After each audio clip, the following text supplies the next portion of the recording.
In this section, we're going to look at partial fractions and partial fraction decomposition.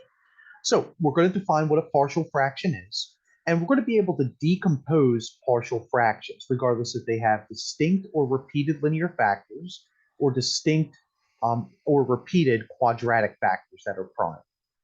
The first thing we need to do is we need to define what it means for partial fractions to be decomposed and what is a partial fraction.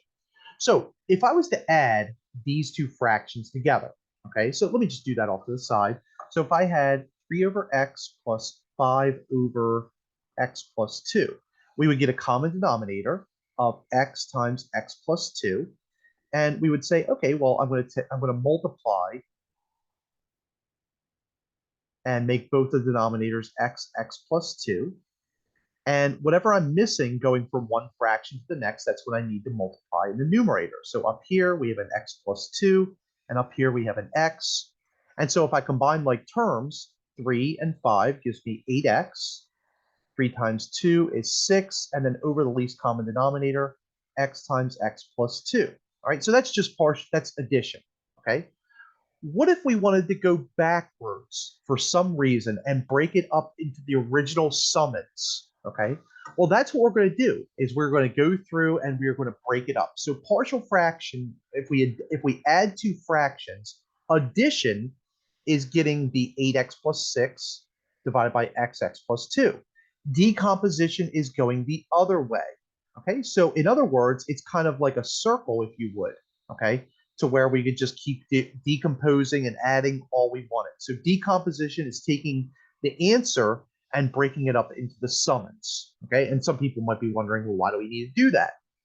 Well, later in more advanced sort of calculus, differential equations, those sorts of courses, partial fraction decomposition is going to be critical. Okay, so we're just going to learn how to do it in this course.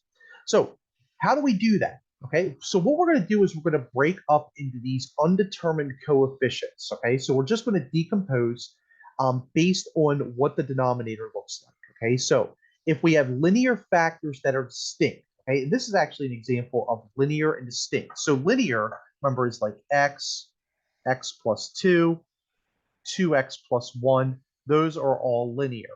Okay, quadratic would be something like x squared plus 1 or 2x squared plus 3, okay, where we have a square in there. Or even something like x squared plus 5x plus 1 that can't be factored, okay? So that's what quadratic means, is if we have a square and it can't be factored.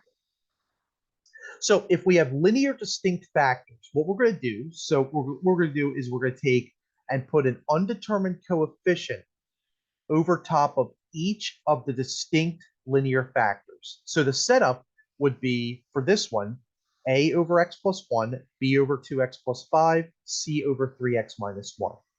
Now let's say we have repeated factors, okay? So notice that x cubed is x, x squared, and x cubed.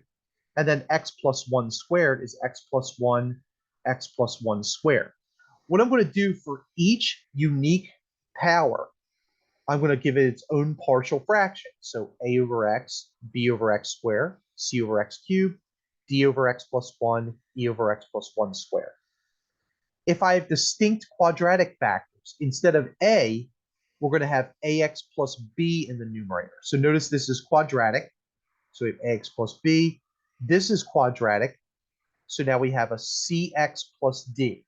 Okay, so if you have a quadratic, ax plus b or cx plus d or whatever the permutation might be for the next. And then if you have repeated factors, each factor for each power is going to get its own ax plus b, cx plus d, ex plus f. It's going to get its own partial fraction. All right. Now, the first thing we have to do is, before we can go through and actually do decomposition, and I'll show you the technique, is I'm just going to show you what the form is going to be. Okay. So notice that in this first example, these are both linear. Okay, so they're distinct and linear.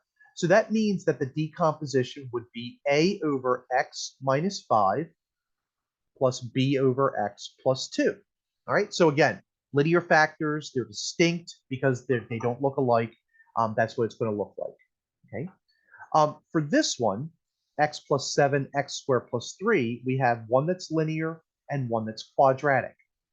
The linear factor is going to get a over x plus 7.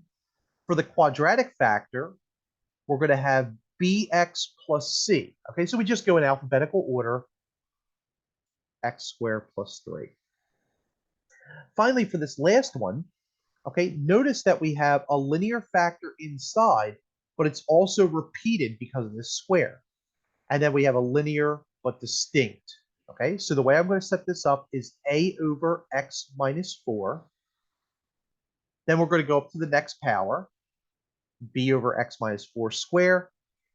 And then this last one, x minus 3, is distinct. So we have c over x minus 3. Okay, so that's how we're going to start to be able to set these problems up. Now, in our next video, what I'm going to do is I'm actually going to show you how to decompose partial fractions.